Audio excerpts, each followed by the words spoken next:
Chào cô bác, anh chị em và các bạn. Hôm nay Bình Khuyên lại tiếp tục chia sẻ thêm một món ngon ngày Tết, nhanh gọn lẹ cấp tốc. Một món ăn mới, đó là tôm khô tẩm gia vị hay là tôm khô sấy ăn liền.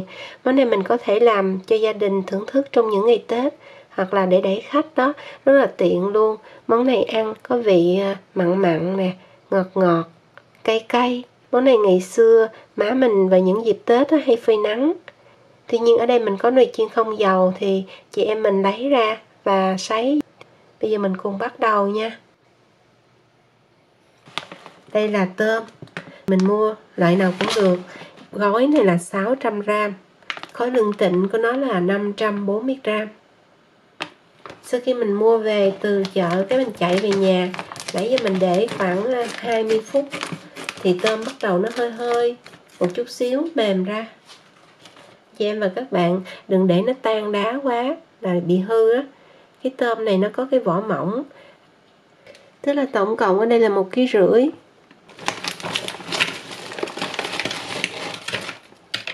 Mùa đông thì mình sẽ để cho tôm tan lâu hơn một chút.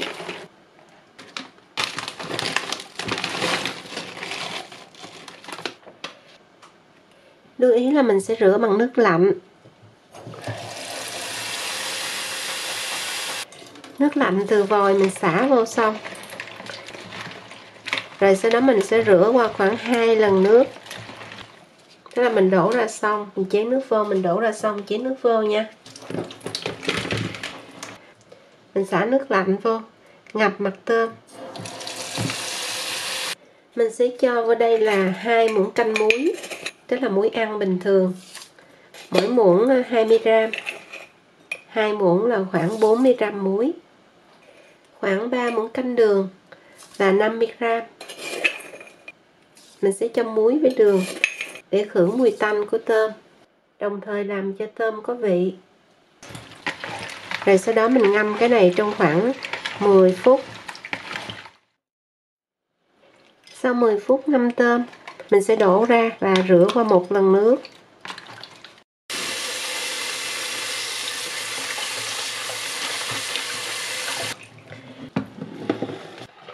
Rồi mình cho vô chảo hoặc là nồi.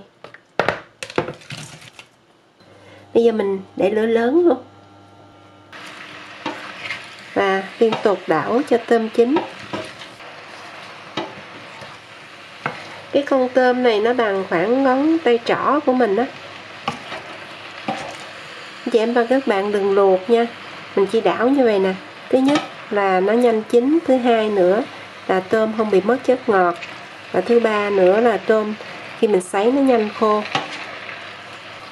Mình khuyên chia sẻ thật kỹ cho các chị em nào mình chưa từng nấu bếp cũng làm được. Chị em nào đã biết rồi thì lướt qua những đoạn đã biết giúp mình khuyên nha. Nếu mà không cho rượu thì tôm nó sẽ không có đẹp đâu. Do đó anh chị em và các bạn sẽ cho 1 muỗng canh rượu. Rượu có tác dụng bay hơi, mình thử ra chút xíu nó bay lên hết rồi. Và nó cuốn theo những cái mùi tanh của tôm, giúp cho tôm của mình không bị tanh. Đây cũng là bí quyết. Đây nó tự ra nước nè. Cũng như là nhớ để lửa thiệt lớn luôn, để cho tôm nhanh chín, đồng thời là tôm nó không có bị ra nước thì đỡ mất chất ngọt. Khoảng trong vòng 7 phút cho đến 10 phút. Lúc con tôm nó cong lại là chín á. Hôm trước mình khuyên chia sẻ cách làm tôm khô trong 1 tiếng 30 phút. Chị em mình chưa coi thì có thể coi lại video đó. Tôm khô sấy bằng lò nướng hoặc là sấy bằng nồi chiên không dầu, để mình có món tôm khô cho Tết năm nay. Rồi sau khi tôm chín, tắt lửa. Và tùy theo anh chị em và các bạn thích là để cái đuôi hoặc là bỏ cái đuôi.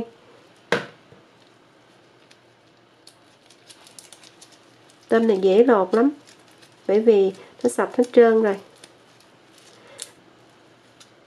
Chị em mình không thích chừa thì cũng có thể lột sạch hết cũng được. Cũng như là có bạn làm xong cái không có lột vỏ ra, để vậy đi phơi hoặc là sấy xong cái nó cứng luôn, gỡ không có ra, mà đập thì nó cũng hơi khó. Thành thử ra mình tốt nhất là sẽ gỡ trước, rồi trong lúc mình gỡ nếu mình thấy những cái nào mà đen đen á, một cái chỉ lưng mà nó còn dính á, thì anh chị em và các bạn gỡ ra luôn cho sạch sẽ nha. Và cái vỏ tôm này sau khi lột ra thì nhớ đừng có bỏ đi, mình sẽ sử dụng để nấu nước dùng nè, làm bột nêm tôm.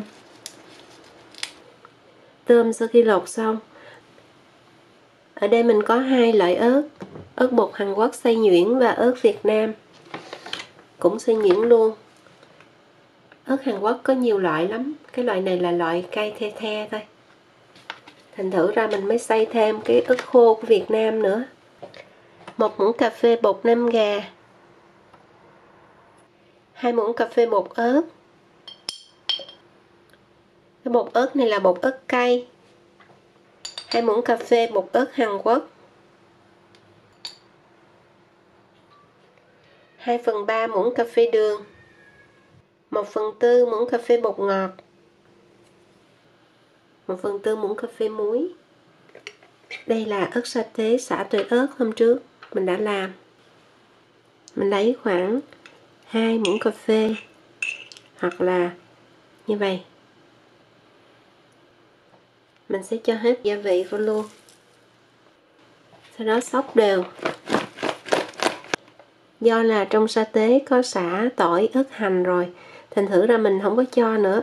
Còn nếu chị em nào không có sa tế cũng có thể mình thay bằng bột hành, bột tỏi. Mình sẽ ướp trong vòng khoảng 10 phút hoặc là 15 phút để cho thấm gia vị. Sau đó mình cho vào nồi chiên không dầu và sấy.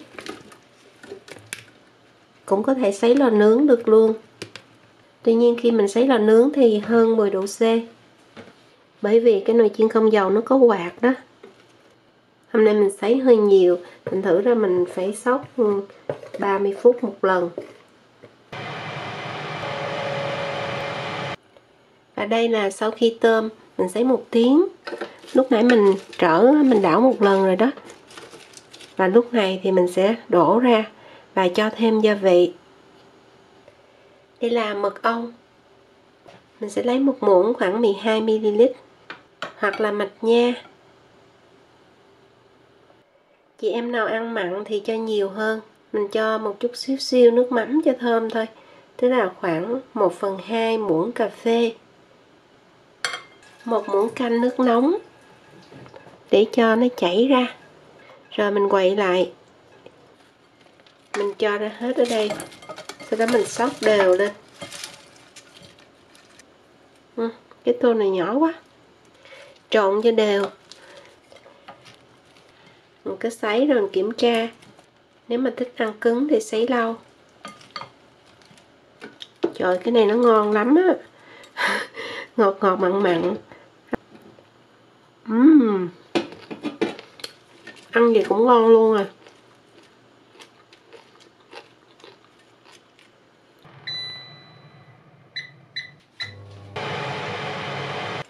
Sau khi mình sấy xong 20 phút nữa, anh chị em và các bạn trở rồi coi tùy theo mình canh chỉnh nha. Nếu mình thích cứng thì cũng có thể thêm 20 phút nữa là 1 tiếng 40 phút. Anh chị em và các bạn đã có tôm khô tẩm gia vị hay là tôm khô sấy ăn liền. 1 tiếng 40 phút. Bây giờ mình cân coi còn bao nhiêu. Cái tôm khô này sau khi làm xong, anh chị em và các bạn có thể hút chân không thì mình để bên ngoài được. Tuy nhiên để ăn lâu thì nên để trong tủ lạnh, và để thiệt lâu á thì nên cho vào tủ đông. Nó không có khô rang bởi vì có gia vị trong đây đó. Mình cân được là khoảng 540 gram á. Nãy giờ mình thử thấy con. Tết này có thêm món ngon, tôm khô tẩm gia vị, sấy ăn liền để đãi khách. Món này mình làm để làm quà biếu cũng được nữa. Mình thử nè. Cái đuôi tôm nó giòn giòn đó.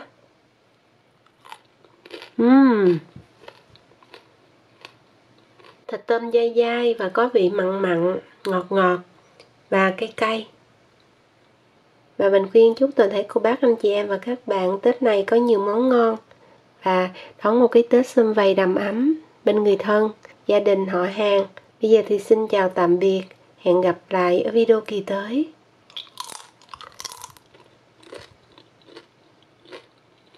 Đuôi tôm thì giòn giòn,